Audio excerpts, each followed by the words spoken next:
et assez ferme avec Vladimir Poutine. Donc entre Vladimir Poutine et Emmanuel Macron, échange téléphonique d'1 h 30. Le pire est à venir, on l'a entendu déjà hier soir, il nous l'a dit Emmanuel Macron. Le pire est dans les prochains jours. Jean-Yves Le Drian l'a répété aussi ce matin, et là on nous le redit cet après-midi. Suite à cet échange, que s'est-il passé, Catherine? Refaisons un point. Eh bien parce qu'en fait, Vladimir Poutine n'a pas bougé d'un iota. C'est-à-dire qu'il continue à exiger la démilitarisation de l'Ukraine et ce qu'il appelle la dénazification du régime de Volodymyr Zelensky. Et non seulement il n'a pas bougé, mais il a confirmé que s'il n'atteignait pas ses objectifs par la négociation, eh bien il l'obtiendrait d'un point de vue militaire. Et qu'il Par la force, oui. Voilà, et qu'il allait adapter justement sa stratégie militaire au fur et à mesure en fonction de ce que lui diraient les Ukrainiens. Alors il faut savoir aussi quand même qu'Emmanuel Macron a eu justement le président ukrainien après avoir parlé avec Vladimir Poutine, et que Volodymyr Zelensky, on pouvait s'y attendre, lui a dit que les Ukrainiens ne se rendraient pas, qu'il n'était pas possible de négocier avec un pistolet sur la tête. Et là, les Ukrainiens, c'est plus qu'un pistolet, effectivement, qu'ils ont sur la tête. Mais que néanmoins, la délégation pour aller rejoindre les négociateurs russes était quand même en route, et que donc ils gardaient le contact entre Russes et Ukrainiens. Parce que Vladimir Poutine a dit aussi, il redit en tout cas, que s'il fallait négocier, c'était maintenant. Oui, qu'est-ce que ça veut dire? C'est négocier à sa façon? Mais ça veut dire que si les Ukrainiens ne veulent pas négocier maintenant, ils vont encore plus détruire leur pays, et que donc ils seront dans une situation encore plus de faiblesse au moment où on devra s'asseoir à la table des négociations. Donc Vladimir Poutine, en l'occurrence, il est extrêmement clair, et malgré les sanctions, malgré les coups de fil avec Emmanuel Macron, malgré tout ce que la communauté internationale peut dire, parce qu'effectivement, à l'Élysée, on est revenu sur le fait qu'hier, à l'ONU, quand même, il n'y a eu que 5 pays, dont la Corée du Nord. On voit de quel voisinage bénéficie désormais la Russie. Il n'y a que 5 pays qui ont voté pour défendre la Russie. Donc il a bien mis en relief, le président français, l'isolement qui était celui de la Russie maintenant, et à quel point elle allait payer un prix fort par rapport aux sanctions. Mais Vladimir Poutine, apparemment, ne bouge absolument pas. Au contraire, on a presque l'impression qu'il est renforcé dans ses convictions. Et dernier point, les Français ont aussi rappelé qu'ils demandaient à nos ressortissants en Russie de partir le plus rapidement possible. C'est ce que Jean-Yves Le Drian avait aussi déjà un peu dit dimanche parce dernier. Il a commencé en tout cas à dire... pourrait y avoir un état d'urgence qui sera il faudrait décrété, finalement etc. repartir.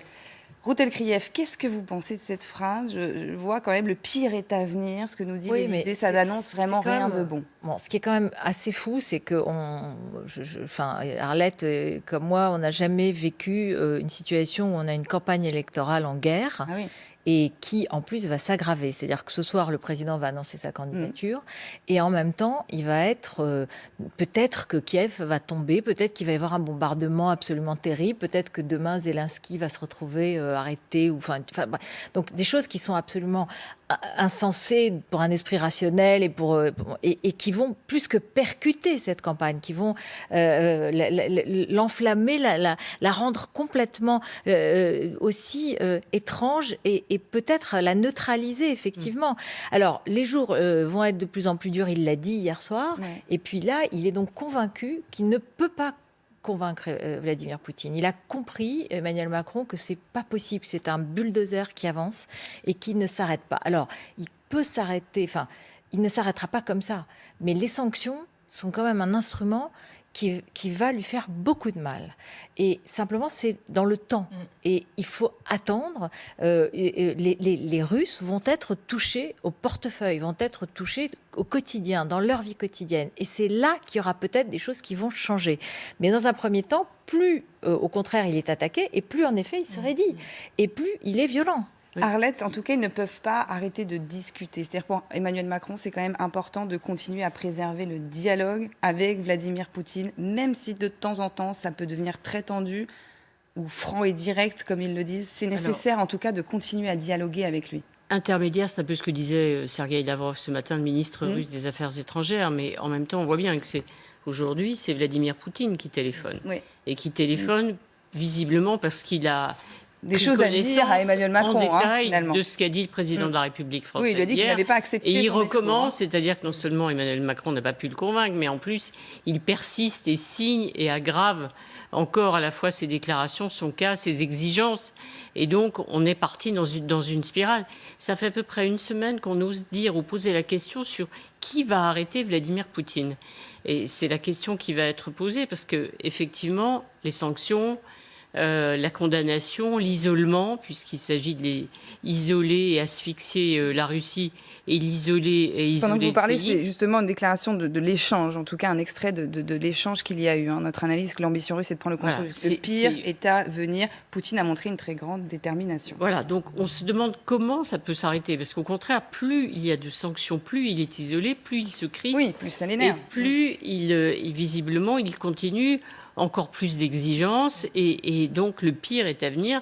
Ça veut tout dire. C'est effectivement nous préparer à une guerre et à quel type de guerre et à des nombres de morts. Donc, on peut discuter, mais je ne vois pas comment on peut encore discuter avec Vladimir Poutine. Alors, ça paraît très difficile. Qu'il y ait un canal de discussion, c'est très bien. Mais là, il ne faut pas rompre le lien, en tout cas. Là, Non, mais en fait, pas c'est rompre toujours le lien, pareil. comment lui Catherine parler le sait, aujourd'hui c'est à la fois, il y a le terrain militaire et en même temps, il y a la discussion. En réalité, sans doute, Poutine veut arriver à être le plus fort possible et selon l'Élysée, il a l'intention de prendre toute l'Ukraine. Donc ça, c'est énorme. C'est-à-dire qu'on pensait qu'il prendrait que la partie Est et qu'il s'en contenterait. Mais finalement, selon l'Élysée, il aurait l'intention de prendre toute l'Ukraine. Et donc, en même temps, il continue à négocier, mais il veut négocier en position de force et en la force totale, c'est-à-dire en ayant dominé complètement le pays. Et à ce moment-là, ce ne serait pas une vraie négociation, évidemment. C'est mais une enfin, reddition, une capitulation. c'est ça. Pas quel est le mot, mais c'est ça. Mais c'est en Des même armes. temps la façon de faire. Et après, il pourrait peut-être rendre peut-être une partie qui ne l'intéresse moins et complètement assurer son pouvoir sur la partie la plus riche et la plus forte et le centre du pays, le centre névralgique du pays, les régions les plus stratégiques sur le plan militaire, les plus stratégiques sur le plan économique, etc. etc.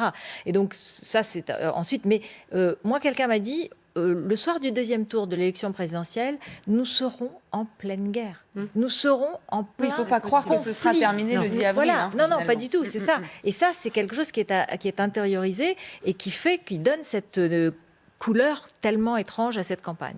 Catherine, vous vouliez ajouter? Oui, je voulais ajouter quand même que Emmanuel Macron a de nouveau quand même dit, et il lui dit à chaque fois à Vladimir Poutine, que s'il changeait d'attitude, une autre voie est toujours possible, et notamment la discussion sur la sécurité, etc. Vous savez, Il lui moi, offre une porte de sortie, toujours. Ouais, il lui laisse toujours une porte de sortie. Et ça me rappelle beaucoup le travail des négociateurs des forces spéciales, du GIGN, du RAID, etc. C'est les mêmes méthodes. Quand on a affaire, c'est les mêmes méthodes. C'est-à-dire que quand on a affaire à quelqu'un qui est complètement claquemuré comme ça dans un univers physique ou psychologique, non seulement il faut maintenir le lien pour éviter qu'il fasse tout sauter, mais il faut toujours lui répéter le message qui lui permettrait de trouver une sortie.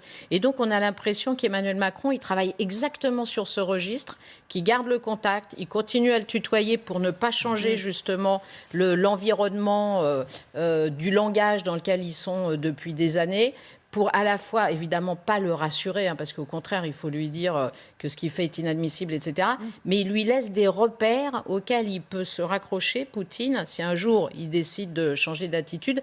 Et surtout, à chaque fois, il lui dit, si tu changes d'attitude, on peut trouver une solution. Et ça, je crois que c'est fondamental pour qu'effectivement, il reste pas, il ne parte encore pas plus dans cette spirale. Oui, voilà. Céline Calvez, on en parlait tout à l'heure donc de cette campagne, on parlait ce soir donc de l'annonce de candidature d'Emmanuel Macron avec cette lettre adressée aux Français dans la presse quotidienne régionale. On parlait de cette campagne, peut-elle reprendre, va-t-elle être empêchée? Clairement, ça s'annonce quand même extrêmement compliqué, là, pour le président de la République, en tout cas lui, de pouvoir mener une campagne traditionnelle normale. Et pour les autres candidats, on en parlera sûrement avec vous après, Damien. Mais ça fait peut-être déjà plusieurs campagnes qu'on ne peut pas mener une campagne dite classique. Et même, je pense que celle de 2017, elle n'était pas classique. Un peu plus quand même peut-être que celle-ci. Je veux dire que là, effectivement, on arrive à un niveau de tension internationale qui fait que le calendrier des prochaines heures, des prochains jours est complètement indéterminé et on est sur des sujets brûlants Pour autant, je vais en revenir à la question du dialogue. Si le président maintient le dialogue aussi avec Vladimir Poutine, a toujours laissé la porte ouverte, et ce depuis 2017, c'était un des premiers chefs d'État à être reçu, et il y avait toujours cette détermination à pouvoir dialoguer avec le chef d'État. Eh bien, dans cette campagne présidentielle, il y aura aussi besoin de dialoguer avec les Français sur ce qui est essentiel.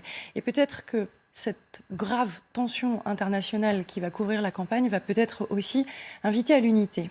Inviter à ce qu'on ne se concentre pas sur les petites phrases, qu'on ne se concentre pas sur des propositions qui sont peut-être anodines, mais peut-être qu'on arrive à dégager le temps de dialogue nécessaire entre candidats. Autour de la guerre en Ukraine, ça peut-être, elle n'est pas contestable, certes, mais une fois que Mais ce autour de sera l'essentiel. terminé ou autre, la vie quotidienne des Français, il faut quand même leur dire, va aussi reprendre avec des questions de pouvoir d'achat, de sécurité, de fiscalité. Ça l'est On ne peut déjà pas non aujourd'hui. plus occulter On n'occulte ces pas. domaines-là, en tout On cas. n'occulte pas, mais Et c'est ces thèmes de l'essentiel. campagne. L'essentiel, c'est pas uniquement ce qui se passe en Ukraine et en Russie, c'est Alors, aussi c'est les essentiel répercussions. pour nous, mais Non, mais c'est vrai les que- répercussions sur revenir sur la vie des certaines Français. thématiques. Et ça va se faire ressentir. Simplement, on a aussi bien conscience que dans la tête des Français, ce conflit prend une place majeure.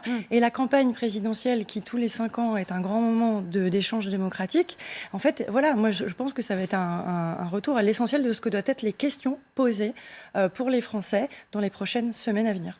Damien, le retour à l'essentiel pour les Français, justement aussi des questions du quotidien et un débat, les Français attendent Oui, ce mais débat c'est politique. ce que disait Ruth c'est tout vrai. à l'heure. C'est vrai que tout est un petit peu lié. Le sujet de la souveraineté énergétique de la France qui est remis en question Oui, la avec ce conflit. relocalisation. Voilà, à un sujet, évidemment, on en les avait thèmes parlé au moment de la sociaux. crise sanitaire, la question de l'Europe, des frontières de l'Europe, de l'Union européenne, Là, de l'utilité l'élargissement. de l'Union européenne qui Voilà, était mise en question, qui était c'est sûr, elle un est projet sur la table. d'Emmanuel Macron, une grande Europe, porté pendant la campagne de 2017, projet un peu interrompu au cours de ce quinquennat qui revient avec force. Donc ces questions-là, elles vont se poser différemment, pas dans le cadre d'une campagne complètement classique, parce qu'effectivement, on va sans doute peu voir le président battre une estrade avec des meetings devant 5 ou 6 000 personnes comme il avait pu le faire il y a 5 ans, mais il y aura d'autres formes d'expression différentes et là ce soir on en aura une lettre avec un message peut-être un peu plus solennel. C'est vrai que voilà, le ton est grave. Alors il faut aussi un peu expliquer peut-être à nos téléspectateurs, on parle de cet échange qu'il a eu avec Vladimir Poutine, un échange, on n'y a pas assisté, hein, c'est ce l'entourage sont les mots du ensuite, président de la après, République de l'Élysée, qui viennent ensuite nous rapporter des propos qui disent que c'était pas tendu d'ailleurs. Et- Ils disent et ferme. voilà. Et Bon, on a compris quand même ce que ça ce que l'on voulait dire. comprend, c'est que il ne faut pas que les Français perçoivent un président trop naïf dans sa relation avec Vladimir Poutine. On l'avait un peu dit au début de la crise Parce que c'est ce qu'on a dit, qu'il avait dit voilà, c'est quand bon, il tout s'est va bien. et présenté, finalement, quand il s'est présenté à Moscou, Oui. quand il a été reçu dans des conditions un peu particulières. Mais donc voilà, on a un président de la République sans doute qui veut prendre des précautions dans la façon dont il aborde cette crise, parce que effectivement le pire peut venir, mais il ne veut pas être taxé de naïveté dans une campagne où d'autres candidats, je pense notamment à Valérie Pécresse, s'affichent avec aussi des personnalités expérimentées qui ont été aux affaires, à des postes importants, ministère de la Défense, ministère des Affaires étrangères ou autre. le pire. Moi, je parie en tout cas que Allez-y, Ruth. Vladimir Poutine n'a pas raconté son entretien aux citoyens russes. Hein. Non. Donc voilà, la démocratie, c'est aussi un peu ça. Il faut s'en réjouir après tout, parce que ça, c'est une petite incise. Oui, mais c'est vrai. La différence, c'est ça. C'est que nous, on sait ce qui se passe, on sait. Oui, à lui ne peu va pas près- dire à la Russie le pire est à venir, alors que pourtant, pour les Russes aussi, Oui, c'est le Catherine, clairement, Arlette, Non, mais la le différence pire est entre à une venir. démocratie et une dictature, Eh oui. ça s'appelle l'opinion publique aussi. C'est ça. C'est-à-dire qu'il y a des médias libres, il y a une presse libre, il y a une opinion publique qui s'exprime. Et d'ailleurs, on pouvait se dire que la réaction des opinions un peu en Europe a sans doute conduit et poussé, il y a eu une manifestation très forte, notamment en Allemagne, a poussé les gouvernements à bouger, à aller plus vite et plus loin qu'ils ne le voulaient pour montrer que ils sont justement réactifs et que l'Europe notamment ne se paye pas que de mots, mais prend aussi des décisions. Donc c'est important. Quant à la campagne électorale, je commence à ne plus pouvoir du tout l'imaginer. Oui, c'est ça, y croire. C'est-à-dire qu'il y a Le des pire est vrais à débats. venir, Il y a après, des c'est sujets de possible. débat entre des candidats Bien sûr. sur, vous avez raison, l'essentiel. Ce qui est essentiel, c'est-à-dire la sécurité, encore une fois, les alliances, la défense, la construction européenne, liée à tous ces sujets qui, encore une fois, nous ramènent à la vie quotidienne, pas que le pouvoir d'achat. Il y a les agriculteurs Bien qui sûr. sont inquiets, Bah, tout il y ça a est des lié au pouvoir entreprises. d'achat. Donc, La hausse des tout ça peut carburants faire qui va l'objet arriver. de débats et de discussions. D'ailleurs, ces débats, ces discussions ont commencé.